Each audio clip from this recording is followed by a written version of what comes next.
¿Alguna vez te has preguntado por qué las cosas malas le suceden a la gente buena? Hoy nos embarcaremos en un viaje fascinante a través de una de las historias más antiguas y profundas de la humanidad, la historia de Job. Es una historia llena de fe, dolor, desesperación y la búsqueda inquebrantable de justicia. Prepárate para descubrir cómo un hombre justo resistió la tormenta más cruel, no solo física sino espiritual, y cómo su vida nos enseña que incluso en la oscuridad más profunda, podemos mantener nuestra integridad ante Dios. La historia comienza en una tierra llamada Uz, donde vivía un hombre llamado Job. Era rico, tenía muchos bienes, una gran familia, y era conocido como el más grande entre todos los pueblos del Oriente. Pero lo más importante no era su riqueza, sino su carácter. Job era irreprochable, recto, temeroso de Dios y apartado del mal. Vivía con disciplina, con temor reverente hacia Dios, y cada mañana ofrecía sacrificios por sus hijos, por si acaso alguno hubiera pecado o maldecido a Dios en su corazón. Job no buscaba excusas, buscaba pureza. Un día, los ángeles vinieron a presentarse ante el Señor, y entre ellos estaba Satanás. Dios le preguntó de dónde venía, y Satanás respondió que había estado recorriendo la tierra. Entonces, el Señor le habló de Job, diciendo: ¿Has notado a mi siervo Job? No hay nadie como él en la tierra, hombre íntegro y recto, temeroso de Dios y que se aparta del mal. Pero Satanás replicó con cinismo: ¿Acaso Job teme a Dios sin motivo? Tú lo has protegido a él, a su casa y a todo lo que posee. Has bendecido su trabajo, y sus rebaños cubren la tierra. Pero extiende tu mano y toca todo lo que tiene, y verás cómo te maldice en la cara. Dios aceptó el reto. Permitió que Satanás probara a Job, pero con una condición: no podía quitarle la vida. Así, Satanás salió de la presencia del Señor dispuesto a llevar al límite la fidelidad de Job. Y entonces, llegó el primer golpe. 4 mensajeros llegaron uno tras otro con noticias devastadoras. Los sabeos habían atacado y matado a los criados, llevándose los bueyes y los asnos. Luego cayó fuego del cielo que consumió las ovejas y a los pastores. Poco después, los caldeos atacaron y se llevaron los camellos, matando también a sus cuidadores. Finalmente, llegó la peor noticia. Mientras sus hijos e hijas celebraban en la casa del hermano mayor, un viento fuerte del desierto golpeó la casa por los 4 costados y ésta se derrumbó sobre ellos, matándolos a todos. En cuestión de horas, Job perdió todo: sus posesiones, sus sirvientes y sus hijos. La angustia debió haber sido insoportable. Pero, ¿cómo reaccionó Job? Rasgó su manto, se rapó la cabeza, se postró en tierra y adoró. Dijo: desnudo salí del vientre de mi madre, y desnudo partiré. El Señor dio, y el Señor quitó. Bendito sea el nombre del Señor. En medio del dolor más profundo, Job no culpó a Dios ni pecó con sus labios. Su respuesta fue un acto de fe, aunque no entendiera por qué esto le estaba pasando. Pero la prueba no terminó allí. Satanás volvió a aparecer ante Dios, y nuevamente recibió permiso para probar a Job, pero esta vez atacando directamente su cuerpo. Job fue afligido con llagas terribles desde la planta de los pies hasta la coronilla. Sentado en ceniza, raspándose con un pedazo de cerámica, rodeado de dolor físico y emocional, su esposa, en medio de su propio dolor, le dijo: ¿todavía sigues aferrado a tu integridad? Maldice a Dios y muere. Pero Job no cedió. Respondió con firmeza: hablamos necedades y decimos que aceptamos el bien de Dios y no aceptamos el mal. Mientras Job sufría en silencio, 3 amigos llegaron para consolarlo: Elifaz, Bildad y Sofar. Al verlo, no lo reconocieron por su apariencia desfigurada. Se sentaron con él en silencio durante 7 días y 7 noches, respetando su dolor. Pero cuando finalmente Job rompió el silencio, lo hizo con una pregunta que resonaría a través de los siglos: ¿por qué nací? Job maldijo el día de su nacimiento, deseando que nunca hubiera existido. Comparó la vida con la luz y la muerte con la oscuridad, sintiendo que su existencia solo traía agonía. Los amigos, movidos por el deseo de entender, intentaron dar respuestas. Elifaz recordó cómo Job antes animaba a otros en sus dolores, pero ahora parecía quebrantado. Le sugirió que tal vez había pecado y necesitaba arrepentirse. Bildad y Sofar coincidieron en que el sufrimiento siempre es consecuencia del pecado, y que Job debía examinarse para encontrar la causa. Incluso insinuaron que sus hijos habían merecido su muerte por alguna falta, y que Job podría estar pasando por mucho menos de lo que merecía. Job, herido y cansado, respondió con frustración. Les llamó médicos inútiles, mentirosos que curan con mentiras.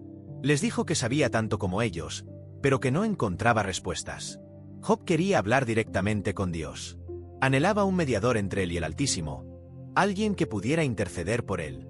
En medio de su desesperación, expresó una esperanza que brilló como una estrella en la oscuridad.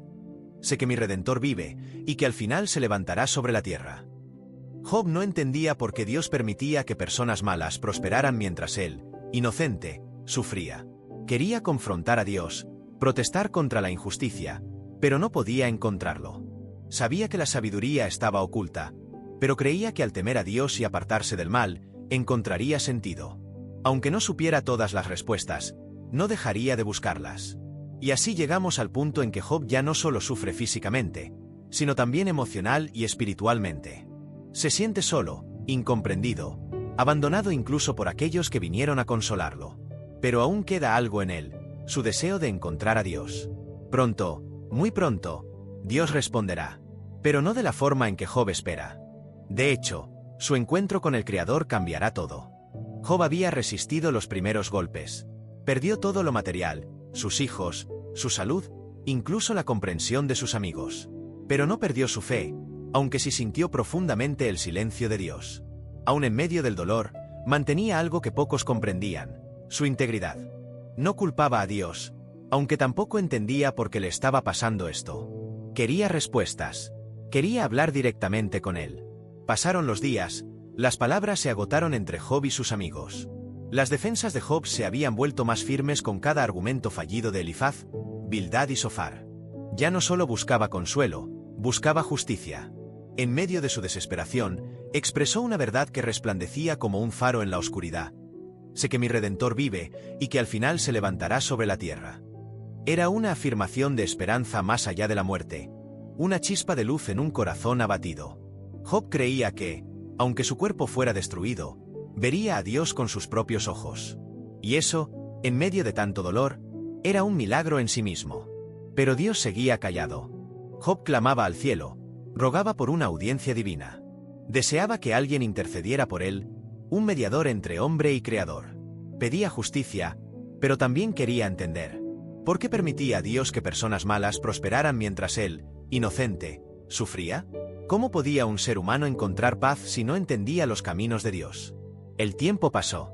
Job siguió sentado en ceniza, rodeado de preguntas que no tenían respuesta. Hasta que, cuando ya no quedaban más palabras humanas que decir, llegó algo inesperado, el sonido de una tormenta. Un viento poderoso comenzó a soplar, y en medio del remolino de polvo y fuerza, Dios habló.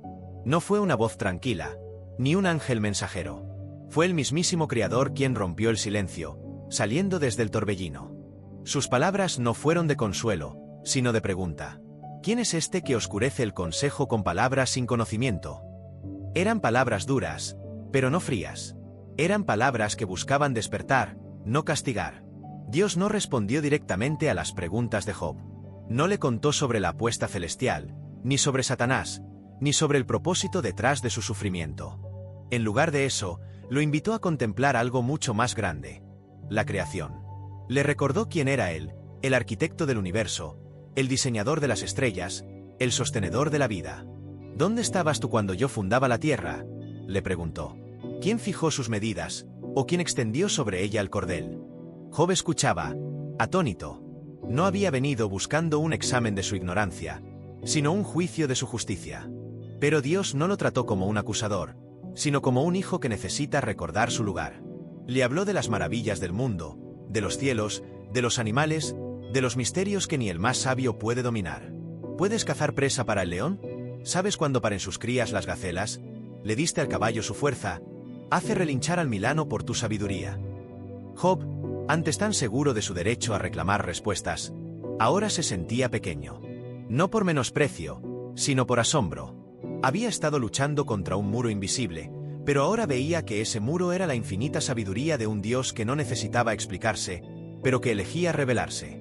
Al final, Job respondió con humildad: yo soy indigno. ¿Qué puedo responderle? Pongo mi mano sobre mi boca. Hablé una vez, pero no tengo respuesta. 2 veces, pero no añadiré más.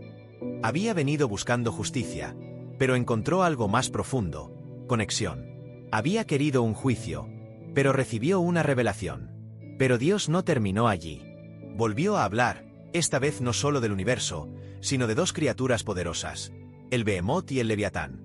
El primero, una bestia gigantesca, símbolo de fuerza pura. El segundo, un dragón marino casi invencible, imagen del caos. Dios usó estas criaturas no solo para mostrar su poder, sino para enseñar a Job que hay cosas en el mundo que no están bajo control humano, ni siquiera bajo comprensión moral. Algunos males existen, algunos misterios permanecen, no porque Dios sea injusto, sino porque el mundo es complejo, y la sabiduría divina trasciende la razón humana. Job, entonces, entendió algo crucial. No necesitaba saberlo todo para confiar. No tenía que tener todas las respuestas para seguir creyendo. Su fe no dependía de la ausencia de dolor, sino de la presencia de Dios, incluso en medio del silencio. Y así, en cenizas y polvo, Job se arrepintió. No de haber sido fiel, sino de haber dudado de la bondad de Dios en medio del sufrimiento. Se arrepintió de haber exigido justicia sin reconocer la grandeza del juez. Se arrepintió no por pecado, sino por orgullo, por pensar que podía comprender el plan divino con su mente limitada. Job había estado buscando respuestas durante tanto tiempo que, cuando finalmente llegó el momento de escuchar a Dios, no supo qué hacer con ellas. No fue una explicación detallada, ni un juicio sobre su vida pasada. Fue una revelación de quién es Dios, infinitamente sabio, todopoderoso, creador de todo lo que existe. Y en medio de esa revelación, Job entendió algo profundo. No necesitaba entender cada detalle para confiar. Cuando Job respondió a Dios, lo hizo con humildad. Yo soy indigno, ¿qué puedo responderle? Pongo mi mano sobre mi boca. Había venido dispuesto a defenderse, pero ahora sentía que debía arrepentirse.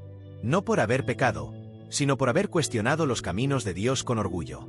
Job no solo recuperó su fe, sino que profundizó su relación con el Creador.